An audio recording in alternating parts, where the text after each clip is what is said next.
course here as a student. What was that like? 1965, God help us, taught by Henry, and ever thereafter was part of his entourage. And I think the thing that struck me most about him was this strategic acumen.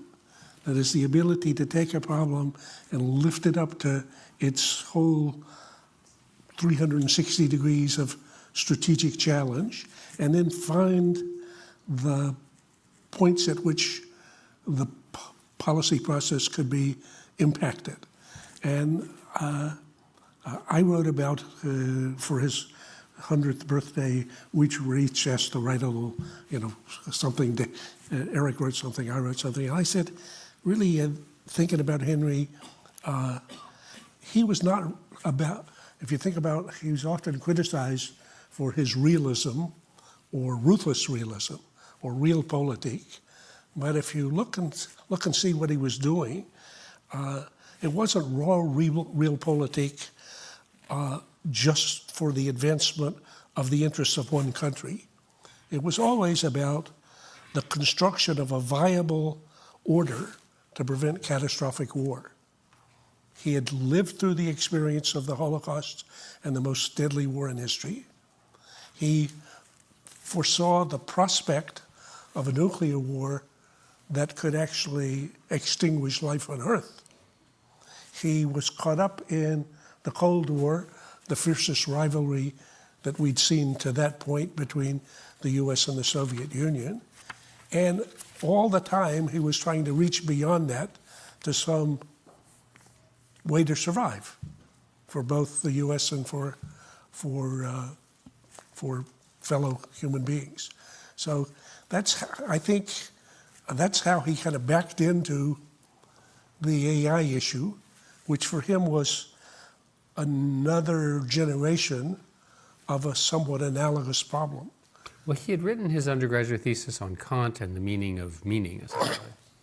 And he was when he went to hear Demis speak, he immediately got it. And he immediately said to himself, what does this mean to being human?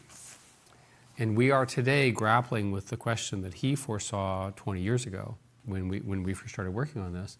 What does it mean to be human in the age of AI? What does it mean to be a child, to an adult, to be a leader? What does it mean for economics? What does it mean for jobs? All of that. But his core argument was that this is an epochal change in the sense that it's like the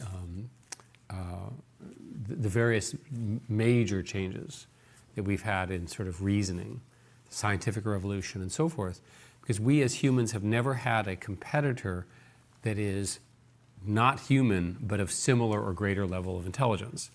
And it is unpredictable what we human will do. He used to say that what would happen is in magic, when people don't understand things, they either decide that it's a new religion or they take up arms. And so he would say, well, are we going to take up arms to AI or are we going to make it a new religion?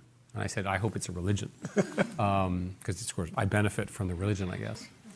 So in the book that was published this time last year called Genesis, which was the work that Eric and Henry and Craig Bundy was doing up to the point at which he passed, here's a passage that clearly Henry wrote. It says, quote, talking about the US and China, if each wishes to maximize its unilateral position in the AI space, then the conditions would be such for a contest between rival military forces and intelligence agencies, the likes of which humanity has never faced before.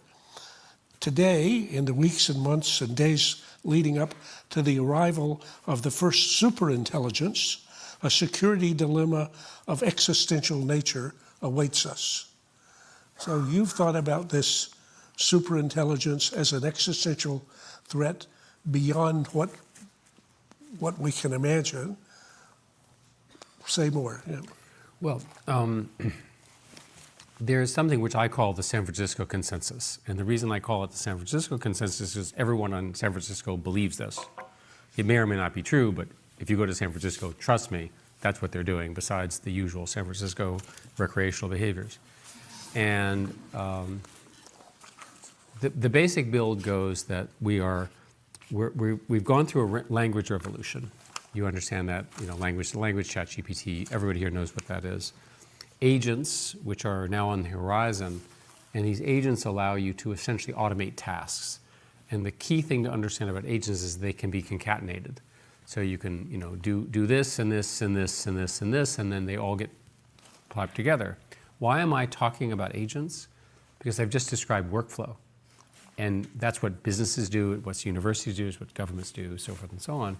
And then the next one is reasoning.